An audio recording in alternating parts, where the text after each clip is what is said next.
வனாந்தரத்துல, காட்டுல, ஒண்ணுமே இல்லாத இடத்துல, தண்ணிக்கு வாய்ப்பே இல்லாத இடத்துல கண்மலையிலிருந்து கர்த்தர் தண்ணி வரும்படி செய்கிறார். எத்தனை பேர் நம்புறீங்க கர்த்தர் அற்புதமானவர் என்பதை?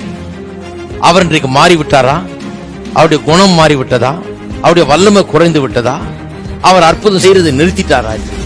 அவர் எந்த விதத்துல மாறி இருக்காரு? நான் சொல்றேன், நான் சொல்லுகிறேன், இயேசு கிறிஸ்து நேற்றும் இன்றும் என்றும் மாறாதவராய் இருக்கிறார். இன்றைக்கு அவர் உங்களுடைய ஆண்டவராய் இருக்கிறார். உங்களுக்கும் அதை செய்ய வல்லவராய் இருக்கிறார். அதை அவர் செய்ய முடியும். நான் உன்னை விட்டு விலகுவதில்லை.